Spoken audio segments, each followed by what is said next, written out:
everyone. My name is Taishita. We are here for our September spotlight, and honestly, it's one you don't want to miss, so stick around. We have some interesting information coming up. You get to learn a little bit about her foundation and also everything that she's building, a lot of things behind the why behind it, as well as the story, which is definitely something that you need to stay around for. In the meantime, those who do not know me, my name is Taishita. I am the founder of Luxury Travels by Dreamy Designer Events, where we curate elevated experiences and help facilitate retreats so you can rediscover, reconnect, and come back a better version of yourself. And on to you, Star. Hi, I'm Star Dixon, founder of Mitsu's, your go-to where statement decor meets lifestyle design. We feature elevated and artisan-inspired pieces that make your home feel powerful, personal, and anything but ordinary. Today, we're honored to introduce Katia Conte, the co-founder of Daniela Conte Foundation, a nonprofit redefining what pediatric cancer fundraising truly looks like. What began from personal heartbreak has grown into a movement rooted in hope, impact, and Daniela's vibrant legacy. Under Katia's leadership, the foundation has raised over $500,000 to fund research and support families, proving that even in loss, purpose can rise. And with that, Katia, please share your story. Thank you, Ty and Star, for inviting me today to speak about the Daniela Conte Foundation and how it all started and the inspiration behind it. The Daniela Conte Foundation was started back in 2020 when I lost my oldest daughter, Daniela, to pediatric cancer. She was diagnosed with a rare cancer called rhabdomyosarcoma back in October of 2016.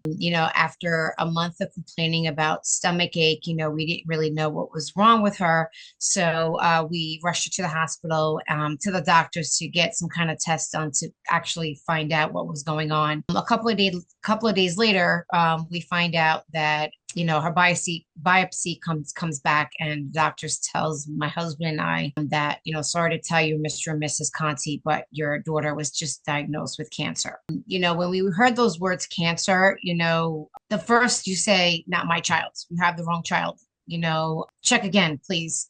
Cancer didn't run in my family, it didn't run on my husband's side. So, we were like in shock. We were in a state of shock. We're talking about a perfectly healthy little girl, 5-year-old little girl who's starting kindergarten, excited to make new friends. And here we are being told in the hospital that, she was diagnosed with cancer. Her hair was going to fall out. Here are the protocols. This is what you need to do. It was just like a fog. You're fed with all this information like all at once, and you're like, what? Like, oh my God. So my husband and I turned to each other and we said, what are we going to do to save her life? Obviously, you meet with the social workers, they give you a handbook, they tell you all these treatments that you have to go through. And, here we are, have to sit down with our oldest daughter in the hospital, in a bed, explaining to her what's going to happen for the next few months and years. Right. So what happens was we started a port. They put it at port immediately in her because, the tumor actually was already spreading in her body. We didn't even know that it was actually real inside of her and it was growing. And the reason why it was growing is because they had said that when a child turns 5 and you're growing your growth and in her body, and the cancer was already in her, the tumor, and by the time she turned 5 it was already woken up and it was growing inside her. Meanwhile, we're looking at pictures from like 6 months before and we're like, how can this be? She looked like a perfectly healthy little girl. This is how cancer kind of like snuck up on her because it was pressing on all her organs, and this is why she was kind of feeling pains, belly pains, for the past few months. So here we are, we're in the hospital. We sit down with a social worker and she's going through all these protocol treatments, chemo treatments that she has to go through. She's, luckily we were as an outpatient for a year. So they were going to administer her in the clinic. So I was going to be her caregiver for the next 4 years or whatever it took for me to go through all those treatments with her. What happened was they administered, when she was diagnosed, it was really bad at the point. It was really bad to the point where the tumor was just growing and growing, growing. They put a mini port in her. This is how they administer chemo. And we were in that hospital for 6 weeks, not knowing if she was going to come out of there alive. I'm talking about IVs were hooked on her. They were giving her steroids. They were pumping up so much, fluid and steroids and chemo. Didn't know, if the tumors were shrinking or not, because at that point there were so many tumors that were in her liver. That's where they found it in the biopsy, and then these tumors metastasized all over her liver. And when they biopsied this tumor, they said that it was rhabdomyosarcoma. This is a cancer that my husband and I have never heard of. We were like, repeat that again. And they were like, sorry to tell you, but your daughter has sarcoma. And here I am trying to pronounce that word. And I'm like, what is sarcoma?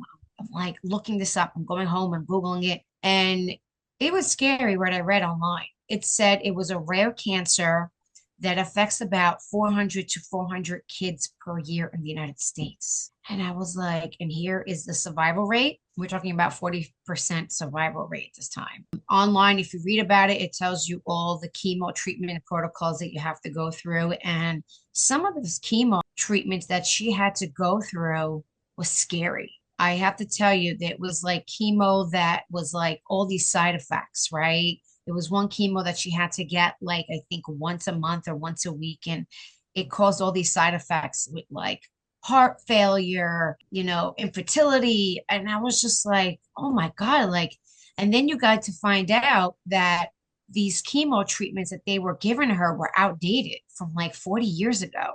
So there weren't any specific drugs that were actually targeted for this specific cancer. Because when the doctors and the oncology doctors told us at the hospital what she was diagnosed with, we thought that she was diagnosed with leukemia, because I'm sure Ty and Star, you guys heard of leukemia before, right? Because leukemia is common. But then you have other subtypes of cancer that fall into this bucket, which is called rare. And I hate to say the word rare because childhood cancer is not rare, right? We're talking about sarcoma that my daughter had.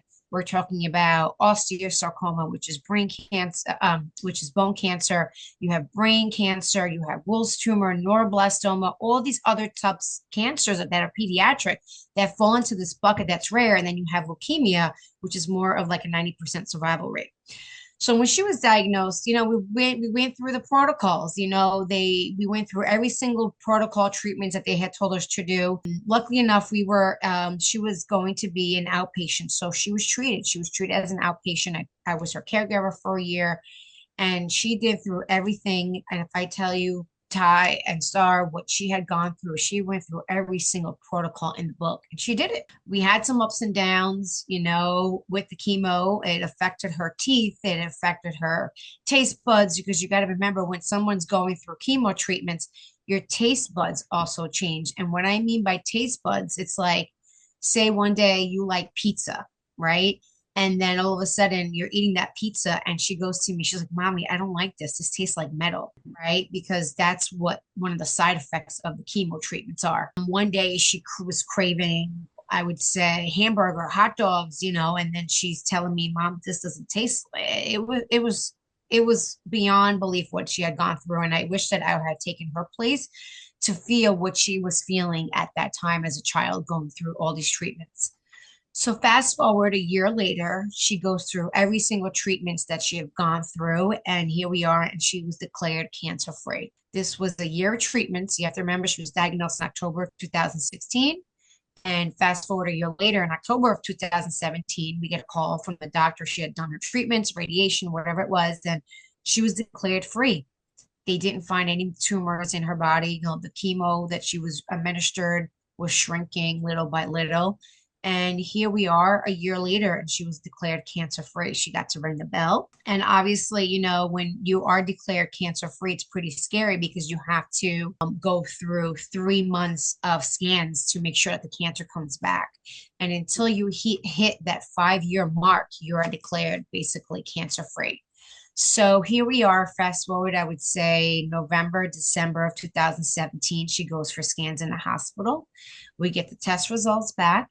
And I get a call from her doctor. I get a call from the doctor, and she's like, Mr. and Mrs. Conte, she's like, I hope you're sitting down somewhere. And I'm sorry to tell you, but Daniela's cancer is back again. And I was like, what do you mean? We just went through a year of treatments. What do you mean that this cancer is back again? She was like, I'm sorry to tell you, but the cancer is back and it's worse than it has been before. And I was just like, what?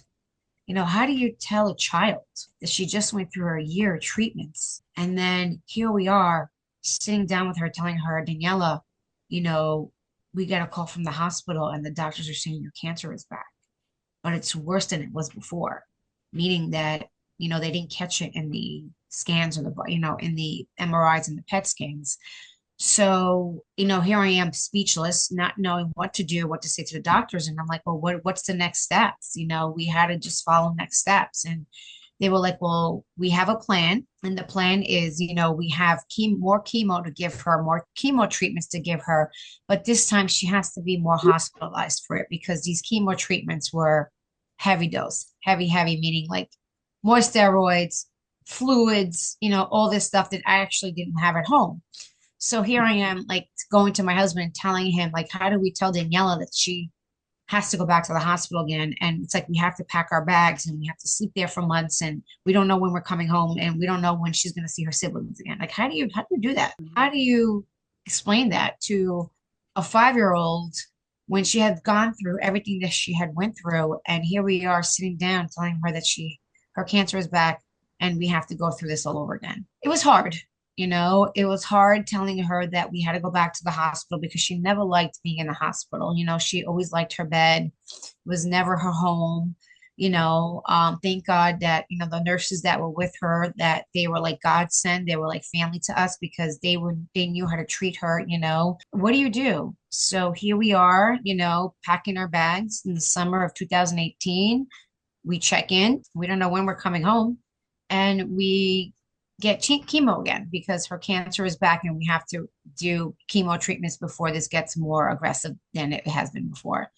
And I can't tell you, the summer of 2018, she almost died. She almost died because these chemo treatments were so harsh and so brutal on her body that she couldn't take it. And when I say that it was brutal, I'm talking about she had flesh coming out of her throat. And when I say like all of this, affected her, it affected her breathing, it affected her speaking. She couldn't eat. She had to have IVs administered in her veins, nutrients that had to come out. That's how she was able to eat because she couldn't drink, she couldn't eat. This chemo almost killed her, to believe it or not. It was the summer of 2018. We were in there for a month.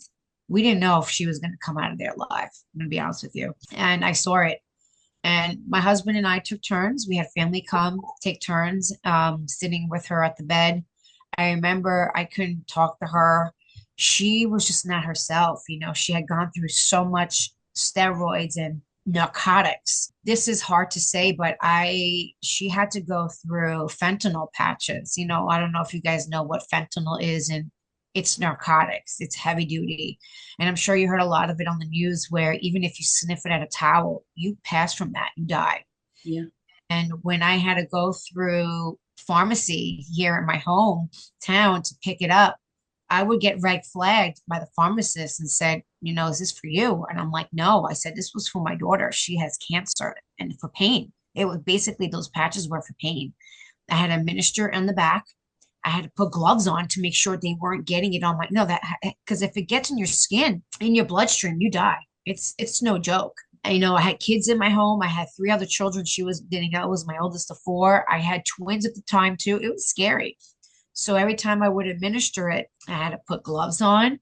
I had to rip up the plastic. I had to put the patch on the back of her skin because that helped her with pain, with the chemo pain, because you got to remember the tumors were growing already again in her belly, and it was growing and growing. It was pressing on all her organs. So that fentanyl patch, kept her from pain free. So that was the summer of 2018. And we also, like I said, she couldn't talk. I remember coming into the hospital in the morning when she would sleep because she was on Benadryl, she was on all these narcotics. All I would do is just rub her feet, rub her back. And I didn't know how to talk to her because I felt like she was going to yell at me, but I knew that wasn't her because I knew that was like the narcotics and everything that was pumping inside her. that she was acting that way. She would wake up sometimes and say, "Where am I? Take me home. I don't want to be here." And it was scary. There were times where I had to walk out of the room crying and call my girlfriends or my mom or somebody and said, how do I survive this a second time? How do I survive this? And you just, somebody that's going through this, you just take it day by day, night by night, and you just go with it. And here we are, going through treatments through the whole summer of 2018. She had to go through a year of treatments when she was okay, when her counts were okay, because you got to remember, it's not like, okay, here's chemo, we can go home now. It's not like that. You have to check your blood pressure and your ANC. And you have to remember when you get chemo for a child, especially, you get, your good cells and your bad cells get destroyed, right? So there were many times where she was discolored. She had no energy. She had to get a lot of blood transfusion. This is why when you donate blood, it's so important. And this is one of our events that we do in March because she passed away in March, and we do in honor of her memory. We host a blood drive in our community because it's so important to give blood because you just don't know who's going to need it, whether it's a a cancer patient, whether it's someone who bled to death because they got into a car accident. It's so important to give blood because right now there is a state of emergency here in New York to give blood because so many people need it, and especially cancer patients. And Daniela had gone through a lot of blood transfusion, and I can't remember when she received that transfusion. You can see her color came back and she was alive again because that's what kept her going. She also had to get platelets, because of the chemo as well. So, fast forward, a year after she received this treatment, she did it. It was brutal and she came out of it. She came out of it alive. She goes for scans, and here we are getting a meeting with the doctor and they tell us good news. Her cancer it's gone. She's cancer free again for the second time. We're like, oh my God, this is amazing. And here we are in 2019. She was honored with a Make-A-Wish. We went to Disney. It was her first time in Disney with her siblings. She got to graduate, moving up ceremony, because you have to remember when she was diagnosed, she was just starting kindergarten and she couldn't go to school because of her counts. She was able to go here and there, but then you can't really go full time because God forbid you get an infection, in your port, you have to go right back into the hospital or you could die basically. It's so fragile for someone who has, cancer, and especially a child, going through all these treatments. And she was able to move up and graduate. She was homeschooled for about a couple of years. I had teachers here in my home come and, teach her. She did everything. I mean, she's kind of like my inspiration and my why, because she had gone through so much. And I look back and I say, how did she do this? She could have just said Mommy, I don't want to go through this anymore. But fought. She fought tooth and nail. Every time she had to get chemo, she would say to the nurses, "What are you doing to me?" She was very inquisitive. She's like, "What are you doing to me? What are you doing? What kind of cancer, what kind of treatments are you giving me? Please don't push so hard." She was just that, spunky little girl who had so many, answers and questions. And now I know why when she wanted to grow up, she wanted to be a doctor. She wanted to become a doctor and find a cure for cancer, believe it or not, before, she said this when she was diagnosed. So here we are, 2019, she goes through her moving up ceremony. We go to Disney and we come back from Disney. It was the summer of 2019 and she had to go for scans. Again, here we go, 3 year, you had to go for three months of scans. And I remember she had just started third grade. She had, started a brand new school, excited to meet new friends. And here we are, she's going through test results again through MRIs and PET scans. And I get a call. I get a call in October of 2019 from an oncology doctor. And they said, she didn't even know how to explain this to me. She was like, her cancer is back again for the third time. Here I am. And I'm like, dropping the phone, and I'm at this point, I'm speechless. I'm like, what do you mean her cancer is back for the third time? And they're like, her cancer is back for the third time, but it's not all over. It's only in 3 spots. And, they were right close to her kidneys. So I'm like, okay, what's the plan? What do we do? Because we can't go through chemo treatments because there was nothing left. She exhausted everything. So they had a plan to do a couple of weeks of radiation. I would say it was about 8 to 9 weeks of radiation where she had to go every single day. It was 8 o'clock radiation where they had to radiate those three spots. It's called something called microablation, where they microwave this these tumors to a certain degree so they can actually kill it. It's called microscopic. And she did it. She had to get up every single morning at 8 o'clock. And I remember getting her up from the bed and she would tell me, I don't want to do this. I don't want to do this. Why do we have to do this? It's exhausting. You have to remember, backtrack. We did just 2 years of treatments, intense treatments. Now she's got to do 8 to 12 weeks of radiation because her cancer is back for the third time. And it's like, there were days where I had to bribe her to get her out of bed and say, "Now, come on, I'll take you to the mall. Mommy will buy you certain things. And, please, we have to do this because we can't miss radiation." It was hard. It was hard. So we did it. We did it. We did it for 8 weeks, 8, 12 weeks, whatever it was. There was a special surgeon that came in to do the special radiation at the hospital. And we did it. We did it, and I can remember in December of 2019, she just wasn't herself. It was around Christmas. She was excited because it was Christmas. She always loved Christmas presents, Santa Claus. The hospital always gave her like the American Girl dolls, Christmas. She was excited. And I just remember her not being herself. Always wanted to sleep a lot. And I was like, something's not right. Something is not right. This is not my daughter. And I'm taking her to the doctor. She was just complaining about belly. I'm like, oh my God, what is going on? I go to my husband. I'm like, take her to the hospital, see what's going on. Take her to ICU. And she had like nothing left in her, like no fluid, dehydrated, always wanted to sleep a lot. Here I am taking her to the clinic. I'm like, "Doc, please find, help me here. What is going on?" I remember one of the nurses there had to pump fluid in her, just getting her vitals all up, because everything was just dropping. It was so scary. We've never been in ICU before. We don't know what it's like, telling her, "Daniela, we have to go to ICU. They're going to do this, they're going to do that." She was like, okay, okay. She was just out of it. She was out of it. I'm like, what is going on? And her cancer came back. She was jaundice. I don't know if you guys ever know what jaundice is when her skin was so yellow. Her eyes were yellow, like she was like a monster, like her eyes were yellow and jaundice, her skin. And, we had to go for PET scans again, MRIs, and they come back again. And her cancer was back. Her cancer was back. And, there was nothing left. There was nothing left that they told us that they can do because we had just finished chemo treatments. We did radiation, but they told us that there was one spot left, that they couldn't get, which was right next to her kidney. And they told us, they told us right out that, if we do surgery, is there an option for surgery? They said, if we do surgery, she might die. That's what they told us. And we were like, oh my God, because it was so close to her kidney. So they had a plan. They brought a couple of surgeons in from, Southampton here where we lived here on Long Island. And this surgeon, kind of like specializes in all these like, experimental treatments. And what they did was, we brought her in and they sat us down and they told us what the plan was. We're going to try to microwave this chemo, tumor to see if it's going to work because there was only one spot left. Everything else was gone. But it was so pressing on her kidney that it was just bothering her. Like I said, they couldn't do they couldn't do surgery because they told us that she was going to die. And they did it. They tried to, and also the fluid was pressing, it was pressing on all her organs. So they actually drained that night that we brought her into the hospital where they were going to do the special surgery.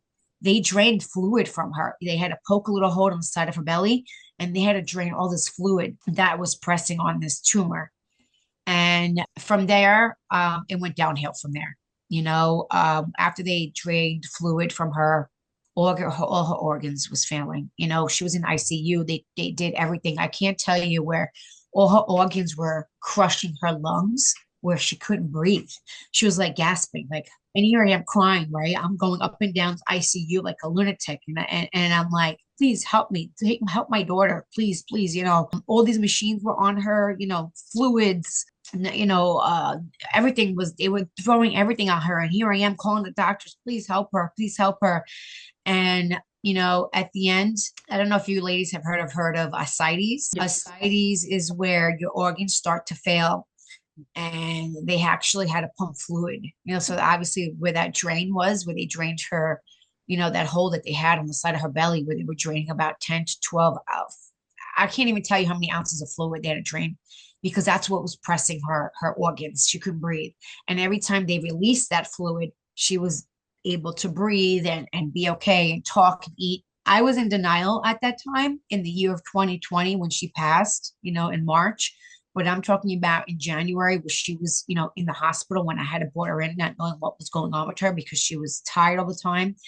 And they knew that she wasn't going to make it, but I was kind of in denial because I knew she pulled through 3 times, right? Because she was in remission for 3 times. And I was kind of in denial. And I said, no, she's going to pull through. She's going to pull through. I know she is, please do something, in ICU. We were there for a week and she was okay, maybe she had to go on dialysis, maybe we were going to come out of there alive. And there were doctors that were coming in and they told us, this situation doesn't look good. No, this is what the plan is. This is what we're going to do. And I didn't want to hear it. I didn't want to hear it. They had hospice come in. I ripped up the card. I ripped up this card that hospice came in and told us that, we might have to put her on hospice care. And I said, no. I said, get out of this room. My daughter's going to make it. And I didn't want to hear it. And here we are. She was doing good. She was doing good for the week. I remember it was around Valentine's Day. Her class had just made a video, Get Well, Daniela, we want you back. I was talking to her. My husband and I had taken turns going back and forth, explaining what they were going to do. Everything was going to be okay. I don't know at the time in her mind what she was going through. I was in denial. I had gone through so much prior. And, I just regret sitting there with her and telling her that it's okay. It's okay to let go. I don't know in her mind what she was thinking. It was hard. It was hard having those conversations. I don't know what her and my husband were talking, had conversations. We still don't talk about it to this day because it's very raw. But, we just told her it was going to be okay. It was going to be okay. We're going to make this, we're going to go back, we're going to go back home. We're going to, everything's going to be okay. That night, I remember it was a Sunday night and I had brought in her little sister because her and her little sister were close. They were like 22 months apart. And I'm so glad I brought her sister in to see her. She wasn't herself, she was just sitting in the bed eating. Her and her little sibling, her sister, who was 22 months apart, got to play and see each other and say goodbye because we don't know what was going to bring next, right? You have to remember, I also had twin boys at the time. I think they were like 2 or 3. They were very little, so I didn't actually get to bring them to the hospital, and I regret that going forward, going through all this, just to say the final goodbye because I didn't know those were her final days. But we get to talk about her a lot and we keep her memory alive. And when her vitals were stable, I remember towards the end of February, they transferred her from ICU to the regular pediatric floor where she got to recognize her doctors and her nurses. And, everything was okay. Everything's okay. We thought that she was going to be okay. What were the next steps? I leave that hospital that Sunday night. And it's so weird, because I was actually going to go see her that morning because you have to remember my husband and I were with her that entire week and a half in the ICU. And my husband was with her and my kids were home. They were supposed to be in school, but all 3 of them had fevers. And you have to remember, COVID was already in the States a week before. We had no idea.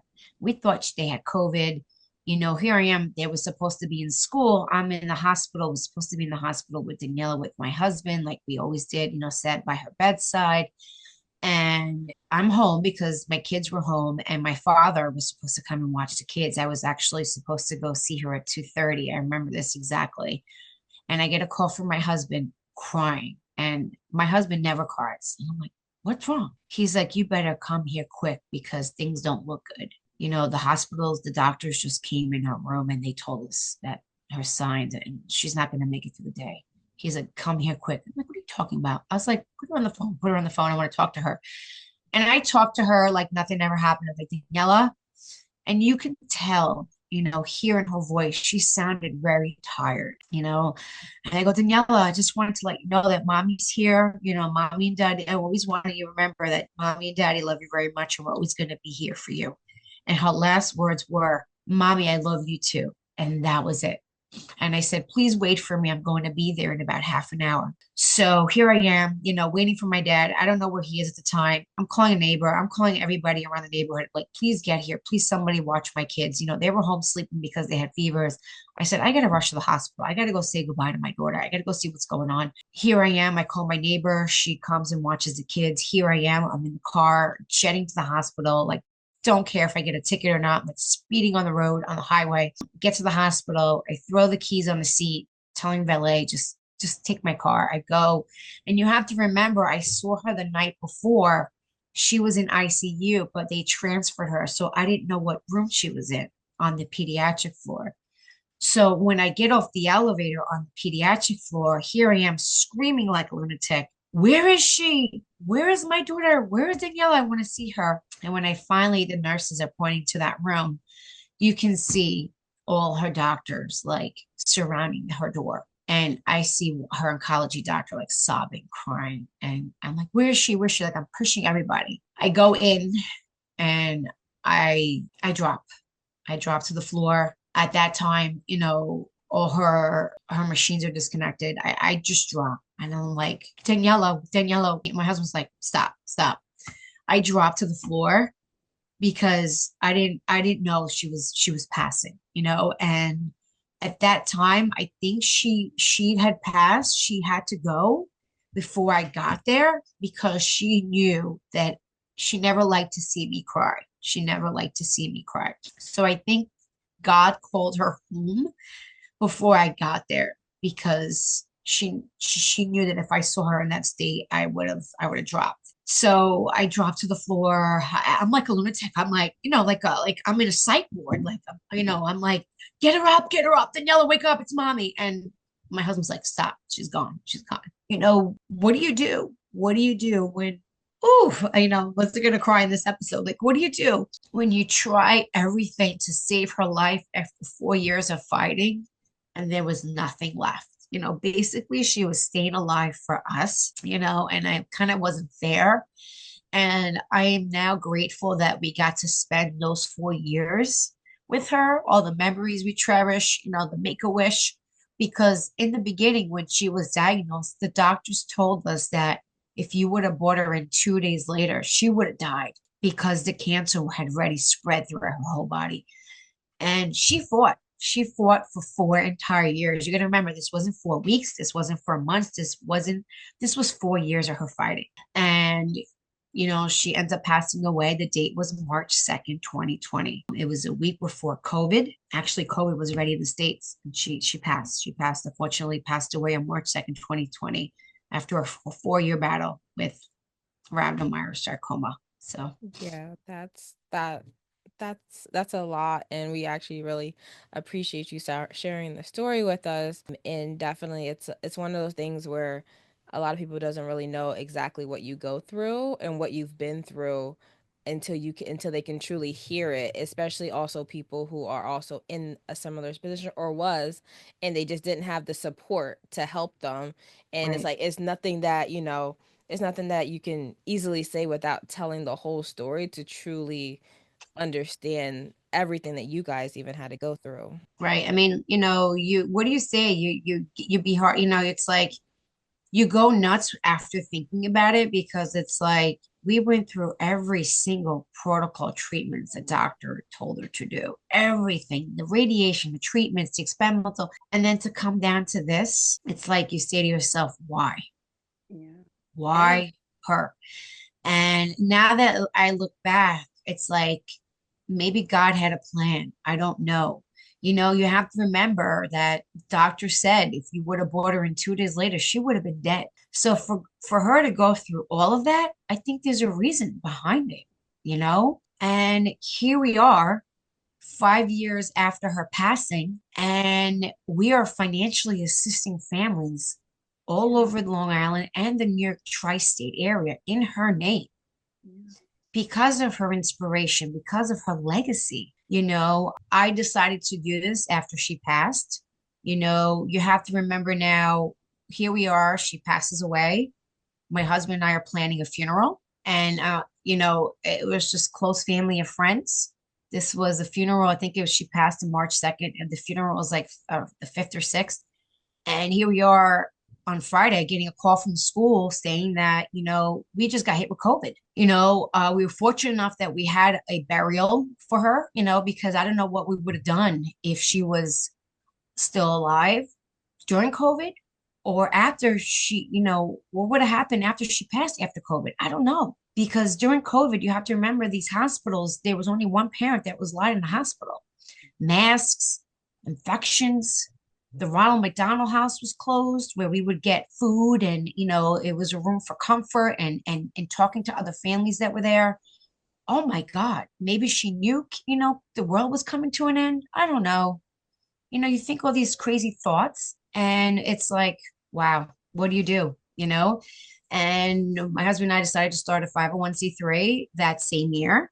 We called our attorney on the phone. We started all the paperwork, and we got approved like that July. That July, it was the summer, right? The same year she passed, and we get a tax ID number.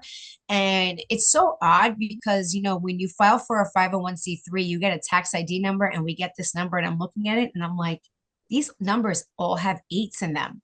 And that's the age she passed. So it's like, oh my God, is this a sign? Like, I always kind of believe, I'm always a believer of that, those signs. And then in October, we got a 50, we got a determination letter from their IRS that it was okay. We are tax exempt. We're allowed to fundraise. We're a 501(c)(3) Pediatric Cancer Foundation. And I remember putting a website together quickly. We have to remember we were still in COVID year mode, so we couldn't fundraise. Everything had to be social distance, so we had to think outside the box how to fundraise. And fast forward in 2021, we did a virtual 5K, which I think it raised that year like over 65,000. Ooh. Yeah, just we did that, and we had so many participants and family and friends that kind of helped us, facilitate this event. And so we started a 501(c)(3). Obviously, when she passed away, she kind of wanted to help children just like her. So our mission now, Ty and Sarah, is we financially assist families now who are going through a financial hardship while their child is in active treatment for cancer. Because you got to remember, when a child is diagnosed with cancer, both parents, right, either have to like quit their jobs, one has to be on the bedside with their child, right?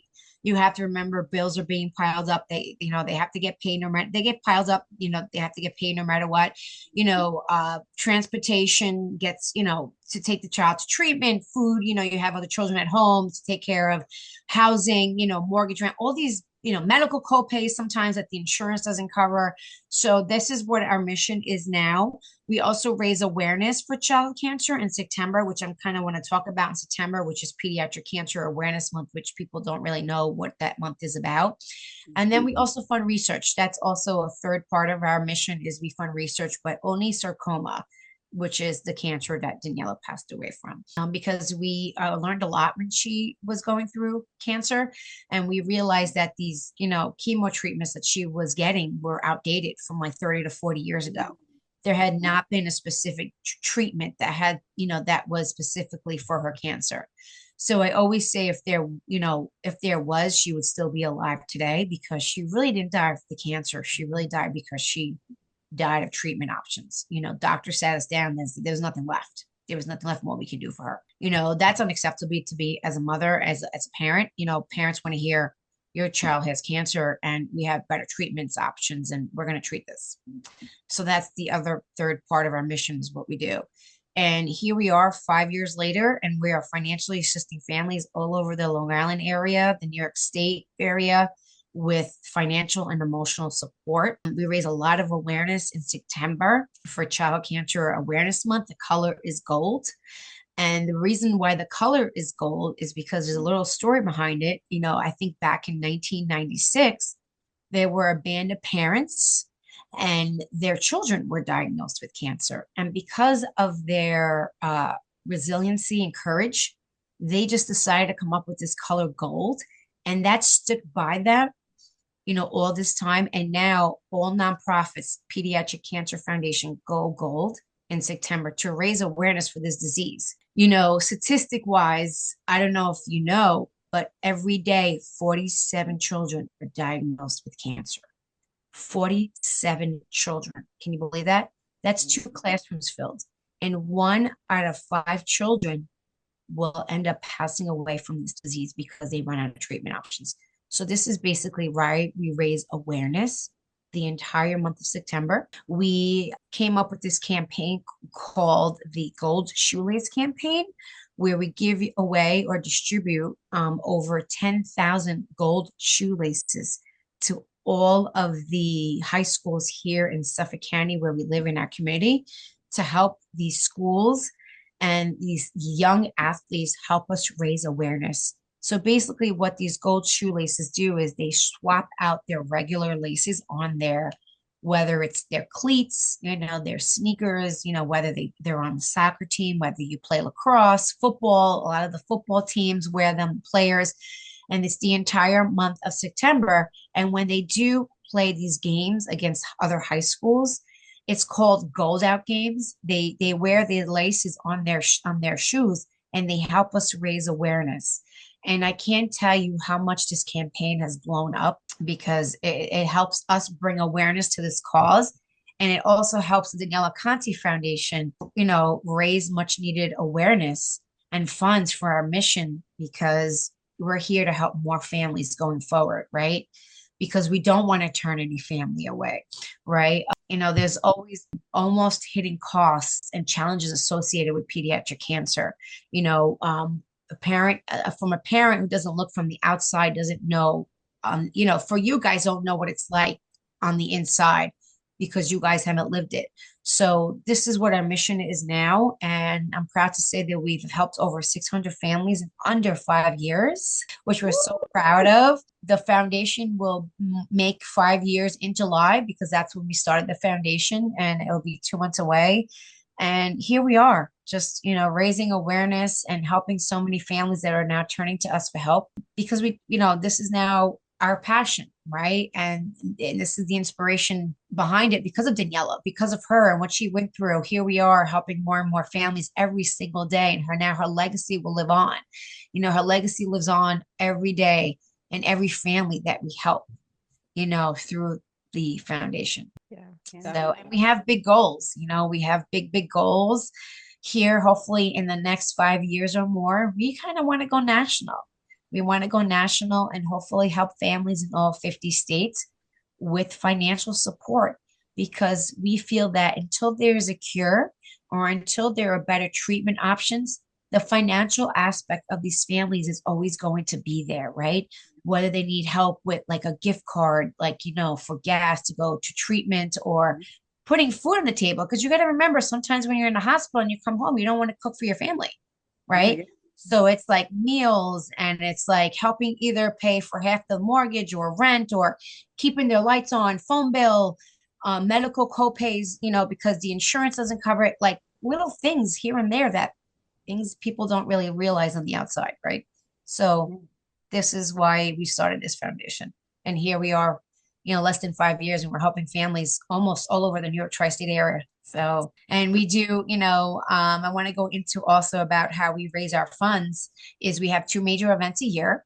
We have a big 5K every April at the end of April, which we just had about 2 weeks ago. It's a community event where we have cancer families that come out, with their children that are either fighting or in remission, and we honor children with, survivor medals, warrior medals, and we're here to tell the community that they're not alone. We're here every step of the way. And then we also have a gala that's coming up in November. The community fundraises for us. We do our shoelace campaign. Every little thing adds up, whether it's like $10 or if someone donates $25, every little bit helps because it would allow us to help more and more families. I feel like that's where the impact comes in. Yeah. And building out communities and just yeah. So much. And also the awareness is key, because everyone tells me like, I didn't know what September was. And people tell me, I didn't know what does gold, what does, That's what we what said. We were like, oh, right? wow. And, I wish I had it, but I have like these little gold shoelaces that, I have volunteers throughout the summer help us package them in little package seals.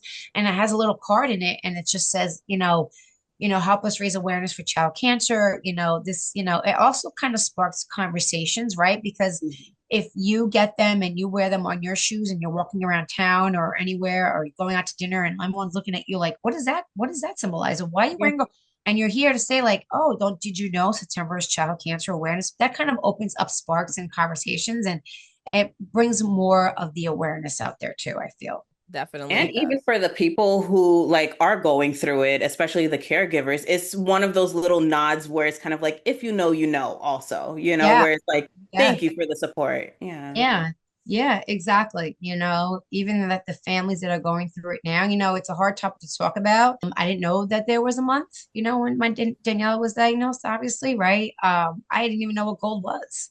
Yeah. And, until you start reading and, you bring the awareness out because, there more people need to know. There are a lot of awarenesses out there right now, right? Where we're talking about, I think May is mental health. We talk about autism, right? Awareness Mhm. and suicide prevention. There's so many things, but what about child cancer? And when I talk about people think like I have 10 heads, and I'm like, no, September is child cancer. And I think the reason why people don't really talk about it, I really don't know because it is children. So it is a hard topic to talk about, but I feel like if you don't talk about it, and you shut it behind closed doors, how are you going to ever bring change? I feel like Mhm. if you don't go out there and fight big battles and bring change, how are we ever Mhm. going to make change into this world if you don't talk about it? Mhm. And I have to say, a lot of the parents who have gone through it, they have a hard time talking about it. And I think it's because of maybe the trauma they've gone through, Yeah. or they're just maybe not ready. Yeah. Me, I said nope. I said I'm going all out. I'm talking about her story. I'm talking because this is an eye opener. This has to be an eye opener for the entire world to know that there are still children dying from Mhm. cancer. And also, we not only, and I forgot to mention this earlier, is not only do we financially assist families with everyday living expenses, we also have a program called, which is our memorial support program, where unfortunately, we help families with funeral costs and burial because there are still children that are still dying to this day from this horrible disease. So we help families in that capacity as well. And we've seen a lot of that. We've seen a lot of that, because it's not talked about, Yeah. and we, even though Daniela passed away from sarcoma, we help families with all different types of cancer. So like if a family whose child was diagnosed with like brain cancer, for example, or leukemia, neuroblastoma, we help them in that capacity. We don't turn any family away. But on the research side, we only fund sarcoma, which is the cancer that Daniela passed away from. Yeah. And And it's also one of those things too where it's a conversation because it's also so that if anyone is going through it or they're actively, they also yeah, know that how they're feeling, things that's happening, that they're not alone, and that they also yeah, know that there is support out there because sometimes when things like that happen, your mind is all different ways, and Yeah. if everyone's not talking about it or no one's even mentioning it when it happens, literally no one else can understand what you're going through, and they again feel like they're alone. They're the only ones going through it. Well, little do they know, and other people are going. It's just that nobody wants to talk about it, and right. they don't even know where the It's a hard, Or has resources the is. strength to. Hmm. Yeah. right. You really have to have the strength inside you to really go out there and share her story. And it's not for everybody. Yeah. Yeah. Maybe this is now why I found my purpose and my passion because I get to get up every single day and say, who are we going to help today? And who are we going to talk to today? And who can we, it's knowing that, not only should children be diagnosed with cancer, not let alone die from it, and this is now have become my passion and my why. And I'm just so grateful that, we are here to help everybody that we can at this point. And it's because of Daniela. And now I kind of look back and say, there's a reason why she lived 4 years because you got to remember she was only given 2 days to live because the cancer had already spread all over her body. That's what the doctors told us. And if it wasn't for my husband who found the tumor, because she was complaining about bellyache in the beginning, and he was the one that actually found her tumor, feeling her liver and her body, and saying, turning to me and saying her liver's enlarged. We got to send her to the hospital. I thought he was nuts. If it wasn't for him, she would have been, not knowing me what was going on. If we would have had days and days go by, she would have been dead. So maybe there's a reason behind this, and I don't have those answers yet. So we're just so grateful that she was able to, do whatever she was able to do. And we were able to make all those memories in those last 4 years she was alive. Yeah. She went through a lot, she went through a lot. Seeing her go through all that, and this is why we're here to help other families now that have gone through the journey that we walked, that me and my husband walked. So, And I feel like even as overall legacy and all of the members of your family included, it did dawn on me. And I know that you already like saw this, but like the fact that her goal was to be a doctor, and now she's literally helping everybody else, like so many more people than she would have probably been able to. So it's like, yeah, who would have thought it, right? And less than 5 years. It's like, yeah, because like, I get questions a lot, like, how do you do this? Like, what gives you the strength? And I'm like, it's Daniela. yeah, It's her. You don't know what I went through. You don't know, what I saw.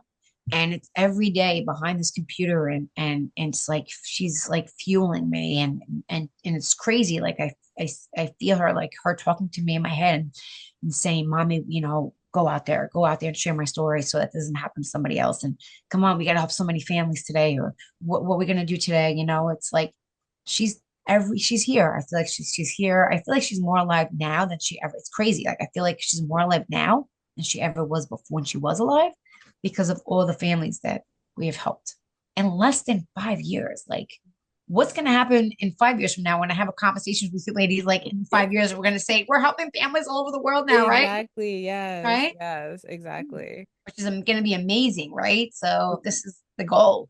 The Yeah. goal. And I definitely Families that we haven't even met.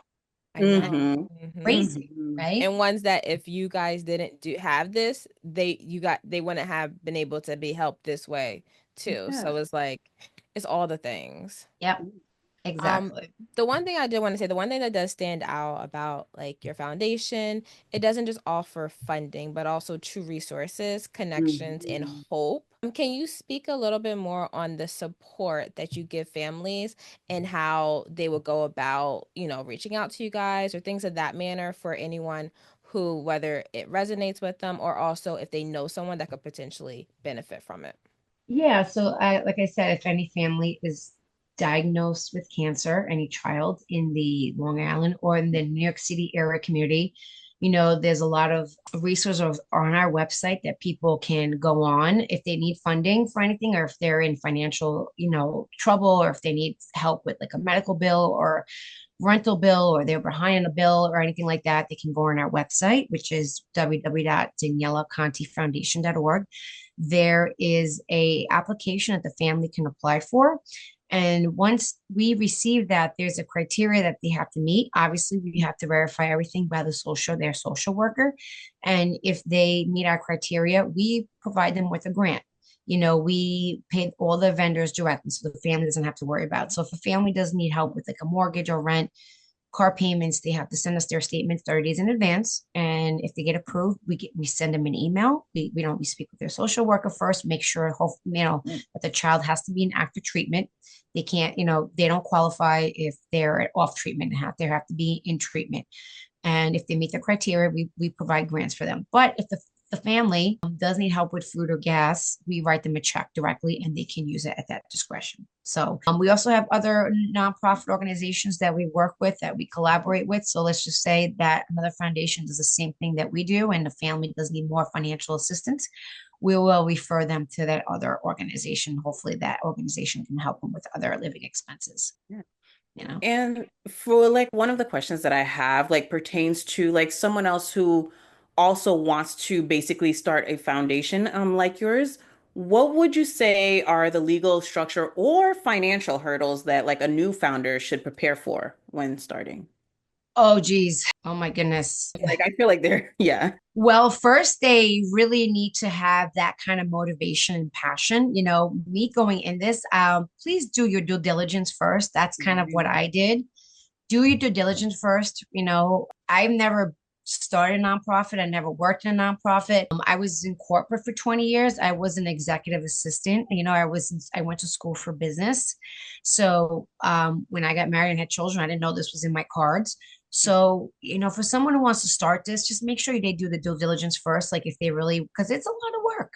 Yeah. I'm not going to lie, it's a full-time job. And it's a business. You have to treat nonprofit as a business, remember, because you have to have money coming in to help families. You have, to sustain your programs. You have money going out to help families, and you're constantly fundraising. Just make sure that you also have a right team to support you, and they, believe in your mission and your passion, because that's key. I think having a strong board also helps too, because they're the key part to, growing your foundation and your mission. If you don't have a strong board and they don't believe in your mission, it's hard. It's hard because a lot of them, have not gone through it unless someone has been diagnosed in their family. So, I always tell people, just make sure you have the passion for it and you're able to do the hard work, because a lot goes into it. A lot. It's no joke. It's hard work.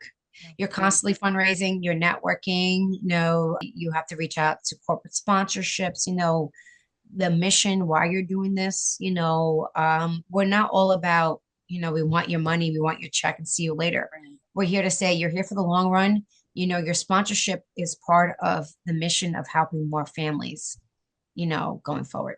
Yeah. And I mean, like, testament to a lot of the work that you've done, because even like on socials, for example, although I know that that's not, like the main thing that is important, but I have seen the letters from people who have received, like money and assistance from your organization, just like thanking you. And I'm like, oh, like, it's so beautiful to see. Like, Yeah, it's so nice because we don't expect that, right? From families, we yeah. expect testimonials. But, when we help families, we ask families, are you okay sharing, a picture of your child? Because we want to be transparent. Yeah. We want to show our donors, hey, because of your support, because of your donation, you allowed us to help this family keep them in their home, right? Pay their bill. That's one less thing that they have to worry about. And we're very transparent when it comes to that. And this is kind of why I kind of went on my own and wanted to do this, because I said, okay, if this works, it works. If it doesn't, at least I tried. But, Hmm. we're very transparent when it comes to that, because you want your donors to feel a part of your mission and your organization. So Hmm. this is kind of why we show pictures, we show, testimonials sometimes. We've gotten cards for Christmas and saying, we're so grateful for your assistance, things like that just make a very, very lasting impact. And it feels good, right? It feels good because you're out there making a difference. And that's what we are able to do, right? Every single day. And we don't expect that, but sometimes we do get those things from those families, and it feels so good and so rewarding. So, Hmm. and it makes you go out there and raise more money and help more families, basically, right? Right. Right? Yeah. Yeah. Like And the motivation and Motivation. Yes. and the transparency, it Yeah. makes a world of difference too with oh, it. totally, totally, totally. And I also had a question too, to kind of go back from like your story and your journey. If How can people support if people who are actively, if they know someone or if they happen to someone who is going through a similar or type of situation, how can outsiders that may not necessarily emotionally know what's going on, but how can they support just based off of your past, your history, and what you know? Yeah, like I said, like we're on all social media outlets. We are on Instagram, we're on LinkedIn, Facebook, TikTok, we really don't use a lot of, but we also have an email that they can contact with any questions, if they're hesitant or have any question that they want to ask, because we get a lot of that. Our email is at the foundation is info at DanielaConteFoundation.org. We get a lot of emails from families directly, even though we're not allowed to. We respond to the families directly. We have to go through their social worker. So if anyone on the outside that's looking for help or support or has any other questions about what we do or how to support, reach out to us, like I said, through the email, reach out to us on social media with any questions. And we're always, very responsive when it comes to emails, and we're here to support and answer any questions they have. No, I see that.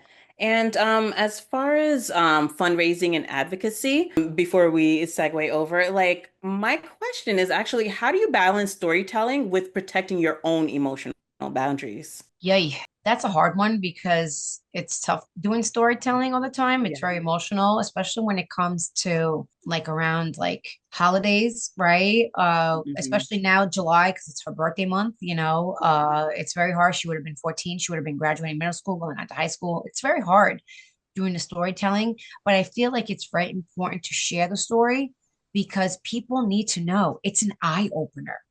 It True. has to resonate. Yeah, it's an eye opener. So I feel like storytelling is so important, which Mhm. I actually have to do more of, which I don't do on social media because sometimes it's very hard for me to open up. But I feel like the people more know, I feel like the more people will support and understand why we started this organization and why we're helping so many families, right? And hopefully more awareness will come out of this, right? So, That makes sense, especially yeah. because it is like an opening of wounds in sorts, Yeah. where you're now like having to like go back into the mental state of where you were from like start all the way to finish. So like Yeah. that it makes sense why. It makes sense. And I always say these three words: wash, rinse, repeat. It's saying the things, same things over again. Wash, rinse, repeat. How many times did I say Daniela's story? But every time I say it and share it, the more she's alive, right? And the more help families. And it's like I said, wash, rinse, and repeat. Like how many times do you say this until it's an eye opener, right? So No, well, we definitely appreciate just getting to know you and the whys behind the Daniela Conte Foundation. One of the questions that we do like to ask, and this one can be like just anything, what's a fun or surprising fact about yourself that people may not expect? oh, yes. A fun fact that people don't really would know is I was not born in the United States. I was actually born in Italy, but I came to the States when I was 18 months, and I do speak Italian as was Ooh. my first language, actually, Oh, believe it or not. awesome. Yes. So and I'm trying to teach my kids now, and this was the language I had to speak when I was young with me and my sister coming home from school. That was the language we had to speak because my parents were off the boat Italian. Mhm. So that was a must when we would come home from school as children. So No, that's and really cool. Yeah, that can is you really cool. don't Yeah. cook? I hate cooking, even though I came from like an Italian background. My dad was a chef. He studied culinary school. I hate to cook. I was like, so No, yeah. and also just like being able to keep like the language alive too, like, and Yeah. also just being able to communicate with like both like those who are older and also trying to instill that in the younger gen too. So that's awesome. Yeah, and it's also great because, as my kids get older, hopefully my husband and I will take them to a trip down to Italy one day and Yeah. I get to show my children where mommy was born. Like, look, Yeah. that's the hospital mommy was born in. Look, it's Oh. still there. So it's nice to share with your children too, right? So looking Exactly. forward to that. I'm looking forward to that. So Exactly. Well, again, like I said, we do thank you, and we kind of touched on a lot of different things.